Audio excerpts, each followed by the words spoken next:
All right, welcome back to the shop. It's Monday and we're back working on cars again. We got all kinds of little cars we need to work on. Look at all these things. They're just stacked up all over the place. They just keep coming. The faster I fix them, the more they come in.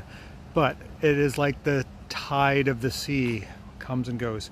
So you'll notice that I have these what were gasoline jugs here out in front of the shop.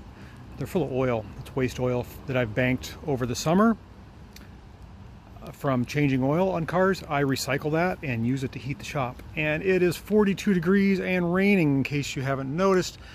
It is freezing for us thin-blooded folk. So we're gonna get in the shop and get warm. Finally got my furnace working again.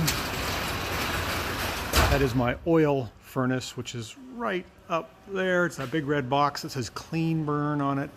And it's toasty warm in here, and I love that because I don't like my tools sticking to my fingers because they're so cold.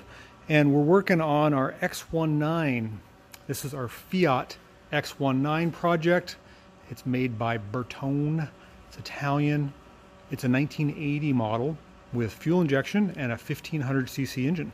It's a pretty cool little car. It's very well maintained. It's very nice.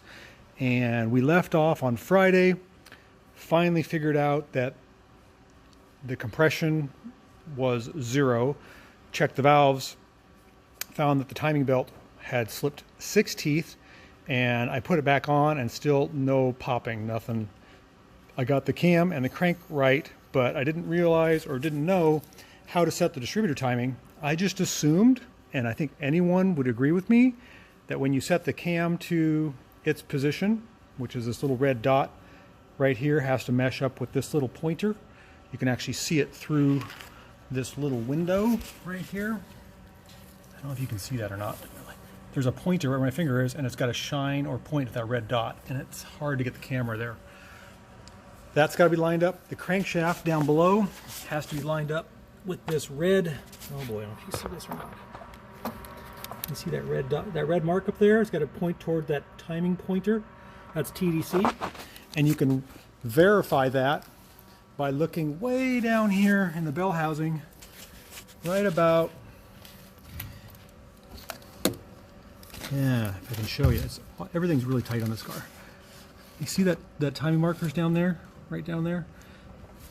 That verifies the cranks on TDC. And so I had those lined up, and then now we have compression. However, I set the distributor to number 1, to fire on number 1 when that's on TDC and the camshaft is up.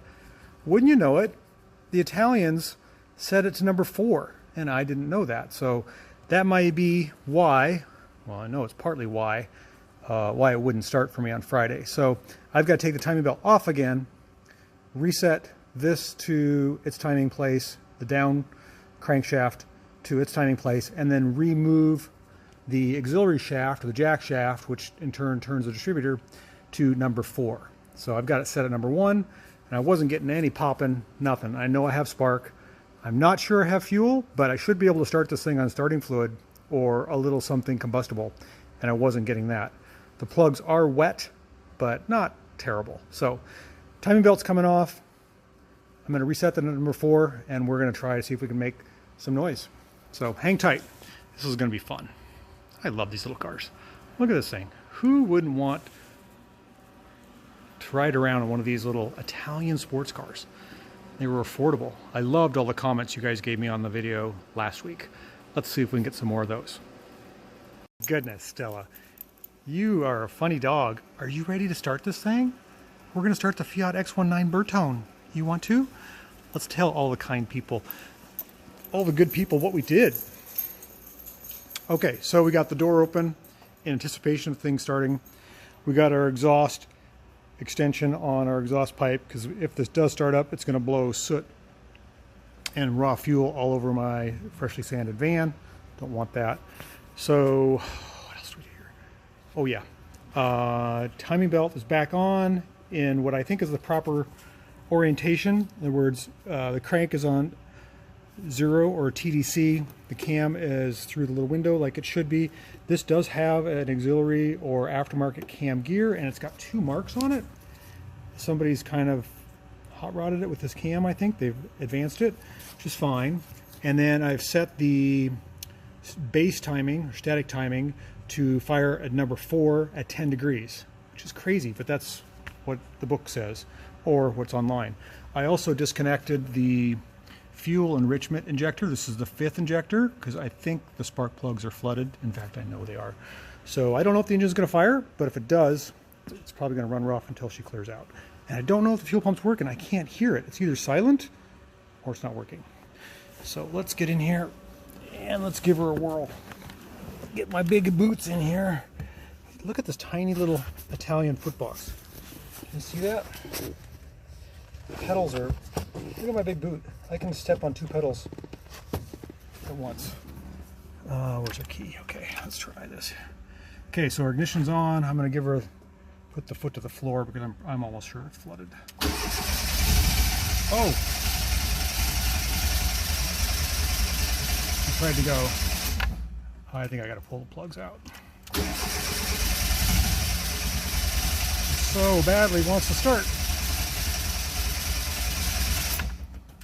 All right, one more time. Come on, baby. Come on, light my fire. Bring the thunder.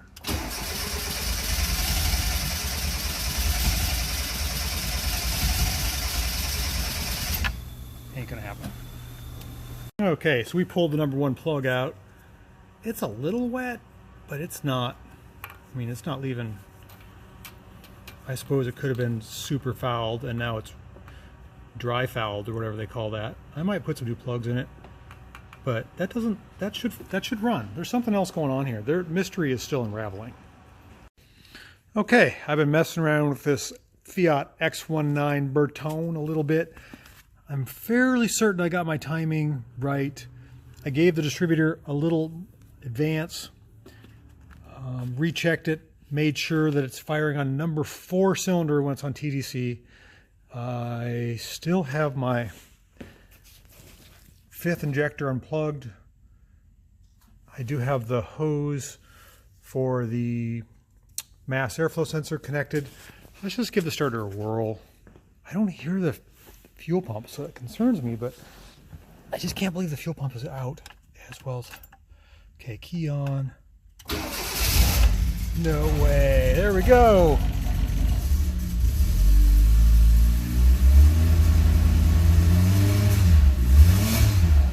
Ooh, that sounds nice.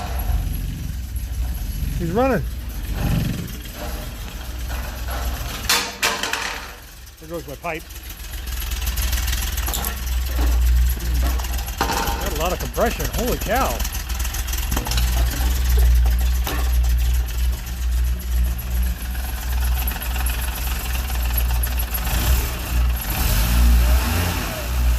Okay, so now we gotta do final timing.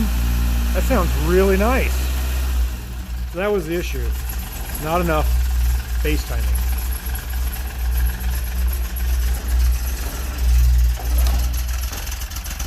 Listen to that. Okay, so we got our X1 finally running. I've got the timing light hooked up to the coil because the battery is way up front and my wires won't reach. And see, we got static, yep. We're gonna go in here to the wheel well till we see the red mark. See right there? And then we can dial our, we want about 10 degrees. I'd say that's quite on the timing marker there. 10 to 12. Oh, that sounds nice.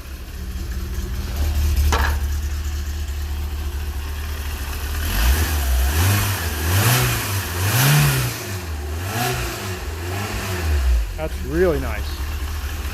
Now my timing belt is tight on purpose because I don't want it to slip. We got to figure out why it jumped. But I think this may wrap it up. Let's see here. All our gauges are looking good. What do we got for temperature over there? Battery's up. Where's our temperature gauge? I have one. It's got a light. Turn it off. Gas ourselves out. We're going to set the distributor. And then we got to get our timing belt covers back on and we'll take it for a drive. But that probably won't be today.